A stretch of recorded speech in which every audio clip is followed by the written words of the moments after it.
in the French Alps. He weighs 520 pounds. Andre the Giant.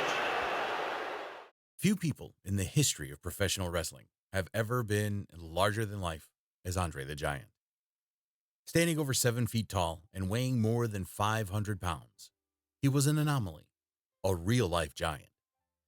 He may have been bigger than anyone, but the man's impact on the industry and the shadow he cast over professional wrestling and the earlier years of WWE were unmatched. He commanded presence, attention, and publicity inside and outside the ring.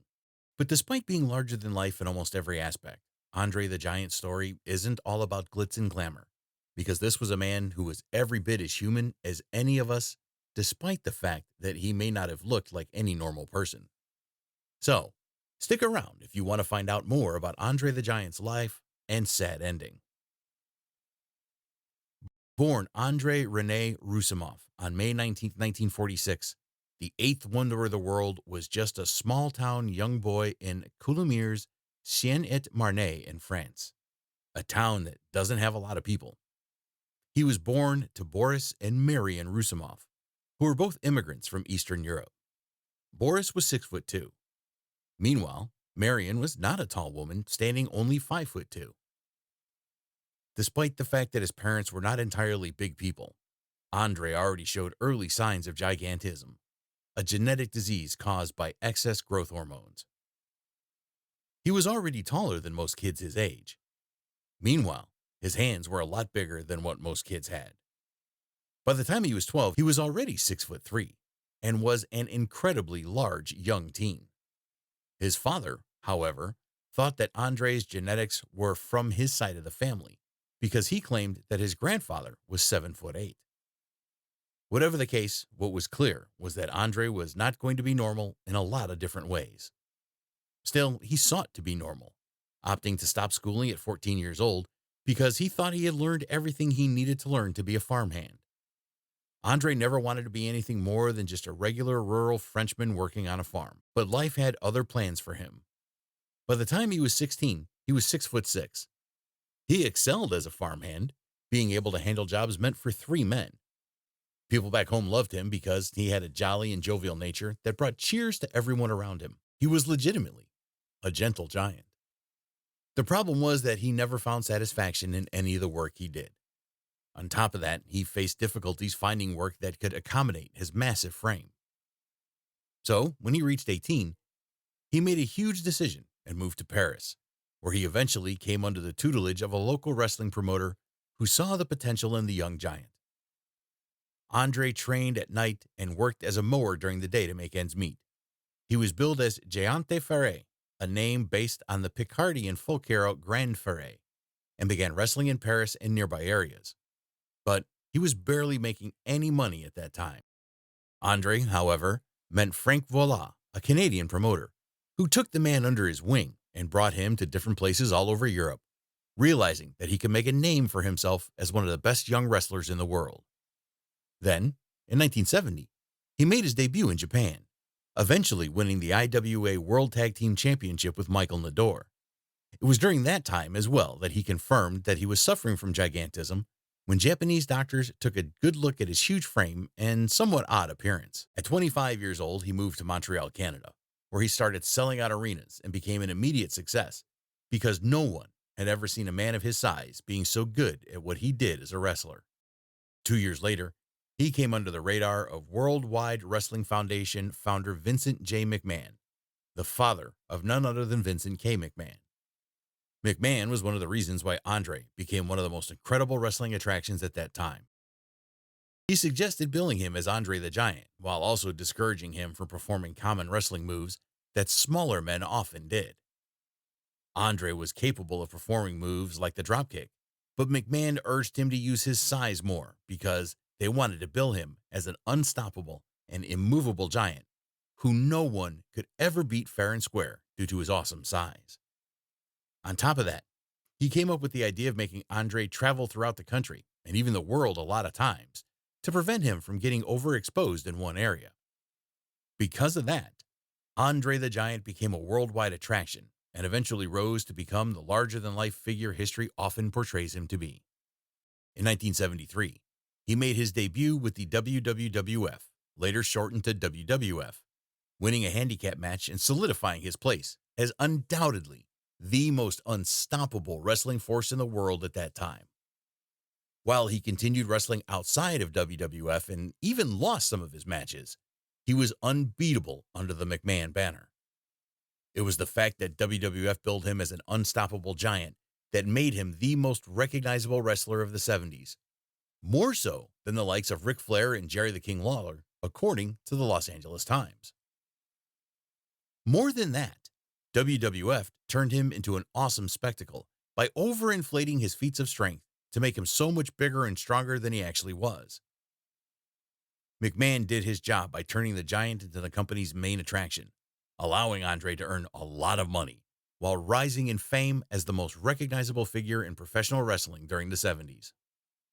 By 1974, Andre the Giant had become the most notable wrestler in the world. According to the Guinness Book of World Records, he was the highest paid wrestler in history at that time, earning an average of $400,000 annually. This would be around $2.5 million a year today. Dubbed the eighth wonder of the world, Andre became a megastar, often traveling from one place to another. However, life wasn't easy for the Giant. He had grown to become more than 7 feet tall, even billed as 7'4" by WWF. He was also more than 500 pounds, making it hard for him to fit in places like normal people fit in. According to Sports Illustrated's Terry Todd, who traveled with Andre a lot back then, the Giant had to contort himself in taxis just to fit. He also needed special airplane seats to have a semblance of comfort while traveling. So, while the money and fame were going well for Andre the Giant during the 70s, life was becoming tougher for a man his size. At one point in life, he even said that he would give all the money in the world to spend a day as a regular-sized man. The truth was that Andre was a gentle giant. He regularly cried when people bullied him for his freakish size. He knew that his size was the reason why he was so famous, but he also knew that being that big was a double-edged sword that prevented him from enjoying life to the fullest. Still, he was making bank as an unstoppable figure in the professional wrestling industry. But Hulk Hogan entered the scenes as the perfect rival to Andre the Giant. At just 27 years old, Hogan had become one of the most iconic wrestlers on the planet due to his combination of size, strength, agility, and mic skills. He became one of WWF's main attractions, as he and the Giant entered a feud in 1980, with Andre winning the match as the babyface. In 1982, Vincent K. McMahon took full control of WWF and started requiring all of his wrestlers to appear exclusively for his promotion. By 1984, he acquired Andre the Giant's exclusive rights. Andre soon entered into a feud with the 6'10" Big John Studd to determine who the real giant of professional wrestling was.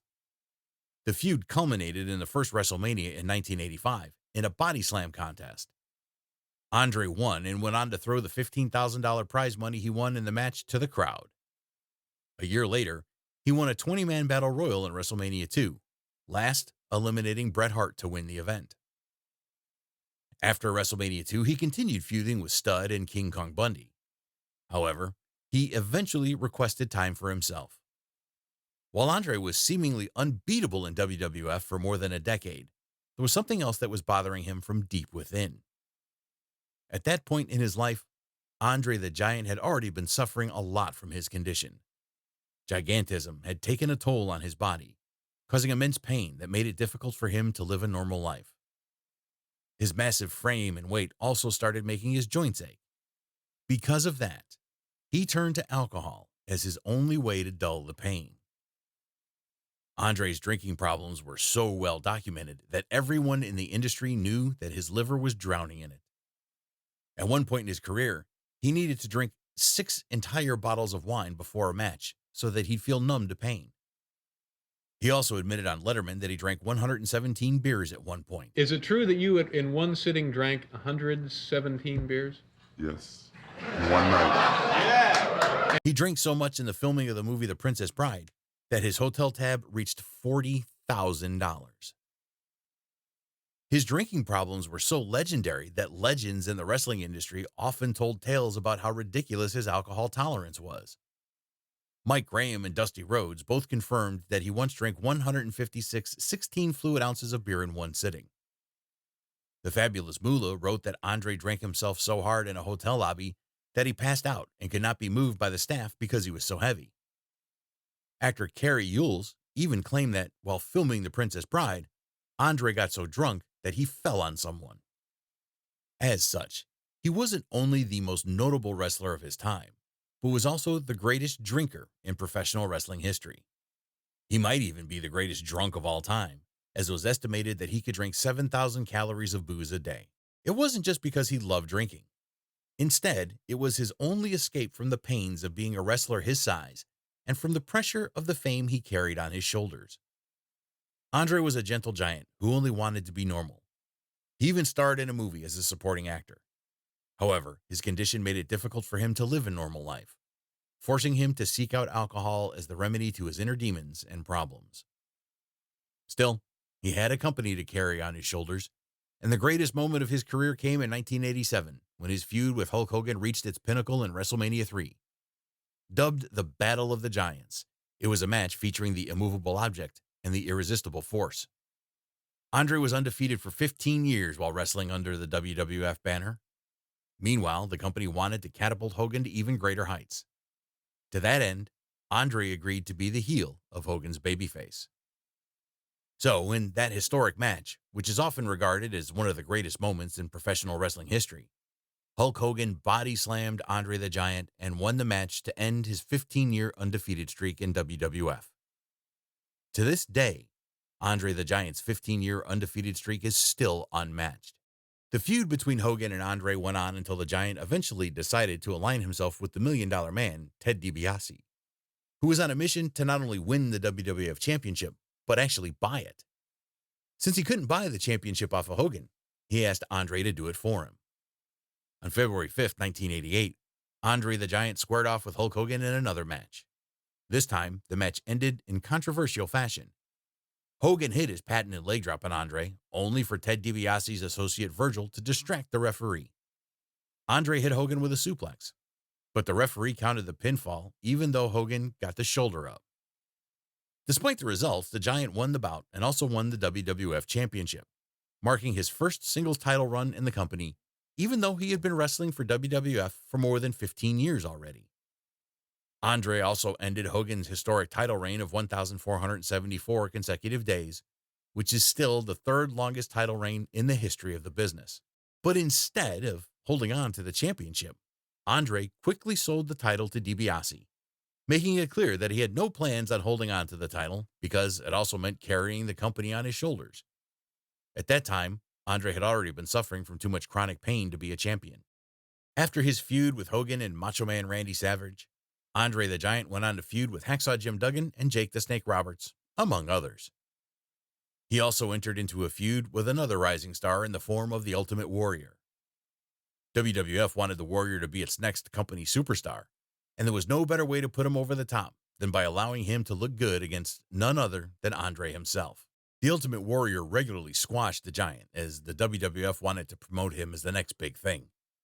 In fact, his last singles match was a loss to the Ultimate Warrior in 20 seconds. At that point in his career, Andre had become more of an aging veteran who could put younger talents over.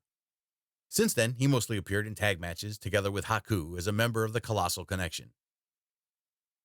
During the early 90s, Andre had become a shell of his former self, unable to walk properly or put on good matches because his body had already taken so much of a beating throughout his career. At that time, he made sporadic appearances for WWF, and most of them weren't important appearances at all. In most cases, he only appeared to make feuds more interesting. However, he hardly wrestled for WWF again. At that time, Andre had already become aware of his impending mortality. Back when he was just 23 years old, he learned from doctors that he could die at age 40 because of his condition. While he was already way past 40 years old at that time, he still knew that Father Time was steadily catching up to him. So he retired from professional wrestling in 1991, marking the end of one of the most incredible eras in the history of professional wrestling. WWF knew that Andre's time with them had to end because of his chronic health problems, but it was still painful to see one of the greatest wrestlers go, especially in a bad way, considering that the Giant could barely hold himself up at that point in his life. After retirement, Andre's life saw tragedy when his father died. While he had been spending most of his life in the U.S., the Giant went back home to France for his father's funeral. He and his friends were playing cards in his hometown before he returned to his hotel in Paris. However, he never woke up again after going to sleep. He died at age 46 from congestive heart failure, likely associated with his untreated gigantism condition. It turned out, however, that he may have known that his time was coming. While he knew at 23 years old that he could die at 40, he beat the odds and lived to become 46. However, he still knew that death was just waiting for him at any given moment. His friends claimed that he didn't want to go to sleep, opting to party and play cards all night because he didn't want to die. In a way, Andre knew that his life was going to end as soon as he went to bed, and that was what happened to him on January 28, 1993. Andre was survived by his only child, Robin Christensen. He and his child's mother, Jean Christensen, became acquainted with one another through the wrestling business when he was still in his 20s. However, while he did stay in contact with Robin, he had only met her a total of 5 times in his life. In addition, Jean said that Andre was a bit too stingy with child support. Despite his apparent drinking problems, health issues, and personal challenges with his family, Andre the Giant left a lasting legacy that became incredibly tough for anyone in the history of the business to fill. He was a larger-than-life personality who made wrestling a spectacle to be awed because no one had ever seen someone of his size doing the things he was doing inside the squared circle. In 1993, WWF created the WWF, now WWE Hall of Fame. The sole 1993 inductee was Andre the Giant, as he became the first ever inductee into the Hall of Fame. After all, while he was only a one-time WWF champion, the shadow he cast on the industry was larger than anyone else's. He was never the face of the company, but he was one of the most notable and recognizable personalities in the industry. No other wrestler has come close to Andre the Giant's stature. The closest is Paul White, also known as the Big Show, who stands over 7 feet tall and once weighed over 500 pounds. At one point in his career in WCW, White was billed as Andre the Giant's son due to their close resemblance in terms of size.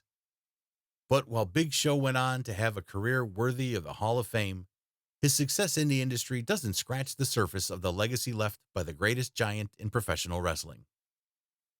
In March 2014, WrestleMania 30 host Hulk Hogan announced that in honor of Andre the Giant's legacy, WWE was establishing the Andre the Giant Memorial Battle Royal, with the winner receiving the Andre the Giant Memorial Trophy. The Battle Royal has since become a tradition during WrestleMania weekend, as WWE continues to honor Andre the Giant's memory to this day. So, as sad as Andre's ending may have been, the world of professional wrestling has fond memories of the gigantic man who was once larger than life itself, but was still a gentle soul deep inside.